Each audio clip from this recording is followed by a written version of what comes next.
Bonjour à tous et à tous, bonjour à tous les suiveurs et à tous les inconditionnels de Grégoire, Omnisport, donc Garindiaï, Warul Tir, Warul Ragal. Toujours l'actualité, c'est l'équipe nationale du Sénégal. On va parler des nouveaux ou bien des joueurs qui avaient une carte à jouer. Nous avons une carte à jouer dans cette double confrontation comme Opanguet, Arial Mendy, donc Moustapha Nam et Eliman Franck Kanouté. Mais Aliou Cissé n'a pas donné la chance à certains de s'exprimer parce que se dit que peut-être Mom, donc match éliminatoire, là, Boyi, Nyorogun. Alors que joueur beaucoup convoqué, tu dois lui donner la confiance, la chance de s'exprimer. Et match match éliminatoire, on a mon joueur parce que le joueur doit avoir la capacité de faire la différence.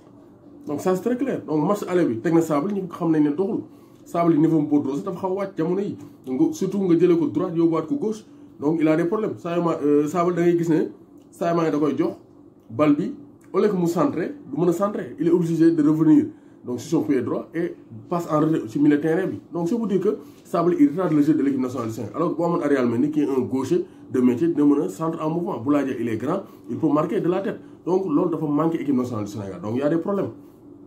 Mais Aliou Cissé, on ne comprend pas ce choix. Comment tu peux appeler Arial Mendy un latéral gauche de métier, tu as fait 2 matchs alors que Mayako ça change football une seule fois. Donc il ne fait pas confiance à Arial Mendy. Donc il donne une confiance aveugle à Moussa Wagué qui a un temps de jeu inférieur à Arial Mendy. Alors que Aliou Cissé dafa ne moom le premier critère c'est la compétitivité. Mais gis nañ ne Aliou Cissé il joue dans le copinage, dans le sentimentalisme parce que Wagué Arial Mendy moo gën a compétitif. Sable moo gën a compétitif. Donc Sable ngay teg à droite comme ni ko Cheikh Wade un droitier à droite, un gaucher à gauche. Arial Mendy dafa war a am chance am exprimer wu. Donc vraiment on ne comprend pas Aliou Cissé. Face au Maroc woo nga Racine Coly amul temps de jeu boobu koy war ngaa woo Arial Mendy may ko chance.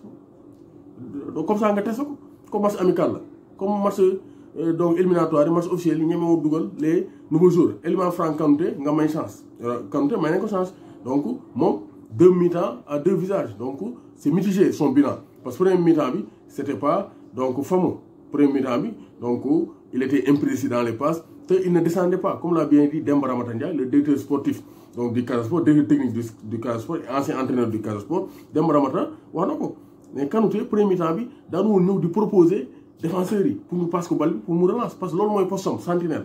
C'est lui qui doit transmettre la balle aux 2 relayeurs. Krépin Diatta et donc Papa Ndiaye, comme ça, nous passe attaque. Mais il n'y avait pas ce lien. Mon défenseur de nous dire balle, du balance. Kanouté m'a imposé, nous voyons le ballon, nous relancer. Mais deuxième mi-temps, rectifié, c'est lui qui a relancé directement sur Sadio Mané. Une passe rapide qui casse les lignes, passe laser.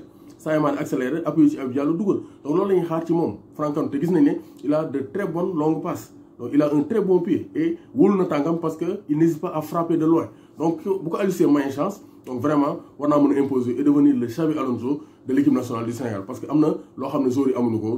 c'est-à-dire les longues passes. Une bonne donc, force de frappe. Donc ça c'est avantageux. Mais donc mi-figue, mi-raisin, sa première prestation. Mais c'est son premier match, on a une chance. Donc Bouyon Diakhou, Benen, donc nouveau bi, c'est donc Moustapha Nam, en temps de jeu. Premier match bi lañ ko may touti mais deuxième match bi il n'a pas joué donc Moustapha Nam mën ñoo wax ci mom lu bari Aliou Cissé moy ko temps de jeu donc il a préféré jouer avec Papa Ndiaye et Krépin Diatta donc Krépin Diatta mom Aliou Cissé da koy suuxat parce que Krépin Diatta il joue pas offensif il joue milieu défensif. Krépin Diatta il joue milieu défensif il est plus proche de la sentinelle Franck Kanouté que de Boulaye alors Krépin Diatta mo wara organiser le jeu donc benen choix bo xamné c'est bizarre c'est Opanguet.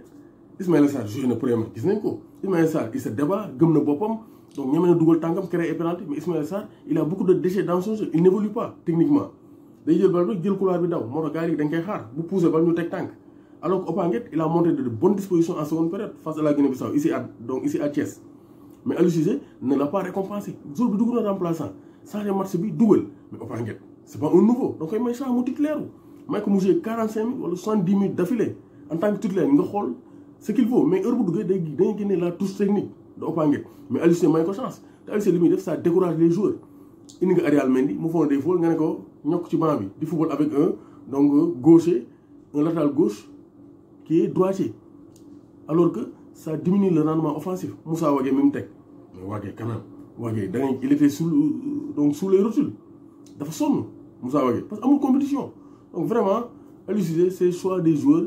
Donc ça laisse à désirer. En tout cas, pour les nouveaux, donc c'est pas très exceptionnel. Wow. Pour les gars, les nouveaux, c'est pas exceptionnel. Arial Mendy a mon temps de jeu, Aliou Cissé a une chance. Pape Sédhiou a une merde depuis lors, parce que Aliou Cissé a il est créatif mais moins de chance pour nous créer. Donc nous quand Demba Ramata aussi, le jeu manque de création. On n'arrive pas à créer du jeu. On dit le balancer, on joue sur la vitesse, l'explosivité de Sadio Mané pour marquer. Dis en attaque.